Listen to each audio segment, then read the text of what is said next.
spaghetti squash. You're gonna love it. It's easy to do. There's nothing easier to do. It takes about 25 minutes. You can have it all done with all your sides done. So let's start with this guy. So we gotta poke a few holes into it, and then you gotta make sure you get holes in pretty well on every side. Use a sharp knife. You can do it with a fork too. It really depends what you like. The next thing we're gonna do is gonna prep it for the microwave. In the microwave, it's very simple. What you want to do is you want to put it 4 minutes at the time. 4 minutes. Get it cooked. Turn your spaghetti squash a quarter turn. Put another 4 minutes. Quarter turn, and then do that for 16 minutes, and then check to see if the skin is soft. If the skin's not soft, you can put it for the last 4 minutes. That's probably at the maximum. Doesn't matter. You see it. This one is huge, and it's the maximum you'll probably need is 20 minutes. Okay, so cut it linear wise.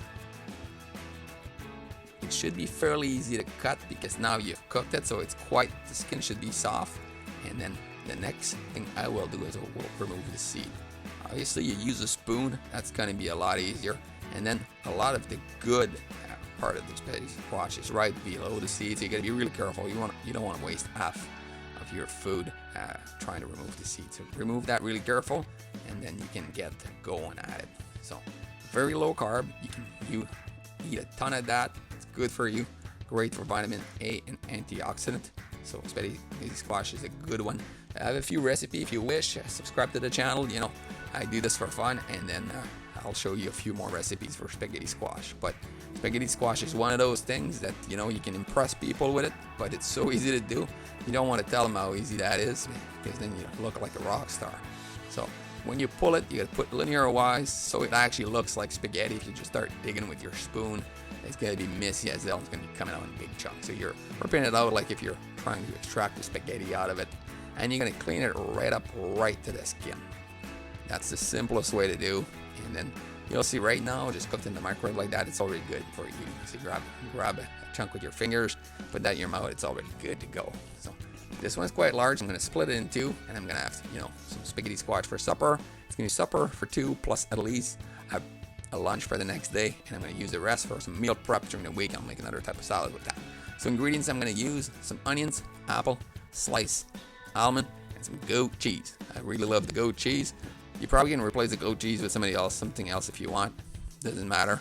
It's still gonna taste the same. So I cook the onion first to make sure they're all cooked up, get it all brown. Then I'm gonna add the apple, and then I'm gonna add the sliced almond. Get all of that together and start mixing.